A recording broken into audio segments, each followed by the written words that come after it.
Alright, what's going on, guys? VFlux out here bringing you info about the Week 6 tourney, and this first one's pretty important, pretty big. This week, I'm definitely not going to be able to make it on Friday night, and I'm most likely not going to be able to make it on any Friday nights for the next month and a half.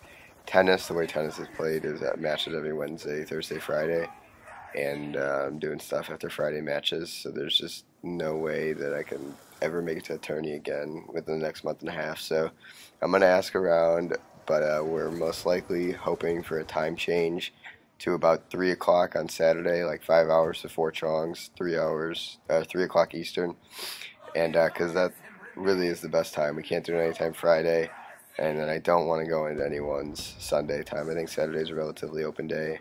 Like I said, I will ask around, get people's opinions on it. If no one wants to change, which I feel could be a problem, if no one wants to do that, we can always cancel the tournament for this week because Jeff cannot run it either. If we don't get it switched, none of us can host a tournament this week, so we might have to pass on a week. But I don't want to do that, like I said, because I'm probably most likely going to miss every Friday for the next month and a half till tennis is over. So I don't want to have to worry about that anyway. So we're trying to look for a time change on that. Hopefully we can all agree that like 2 o'clock Eastern or 3 o'clock Eastern, somewhere around there would be perfect.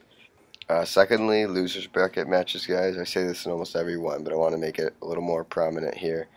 Definitely for the semifinals losers, you guys really should be playing that. We've decided it's kind of an optional thing because Jeff and I can only do so much about reminding you guys and messaging you guys during the tournament to go play them.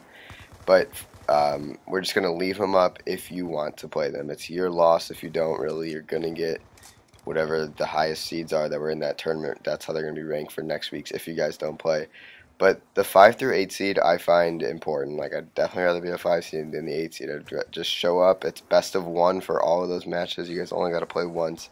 It's not a big deal, and I know it's super, super annoying. I remember the one week that we got out in the quarterfinals. I was like, what am I doing here? This is just, it felt like a waste of time. But it was important because we won 2 matches and got the 5 seed, and it helped a lot in next week's tournament. But for the semifinals, it's extremely important because the difference between a 3 seed and a 4 seed is that the 4 seed goes against the 1 seed in the semis, which, I mean, if the 1 seed's true, if it's a real 1 seed, it's going to be a difficult match.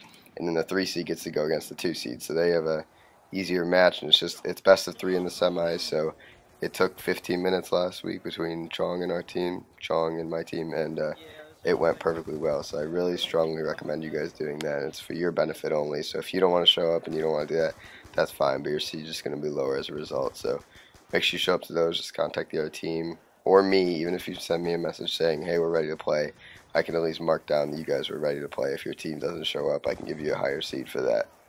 Yeah, but that's it, guys. Like I said, Jeff or I cannot make this week's tourney if it's on Friday nights. We're trying to move it to Saturday, but still message us your teams regardless. We'll try and get it going this week, but it's not looking too good so far. But we'll try and get everything running, and just message Jeff or I. So thanks for watching, guys.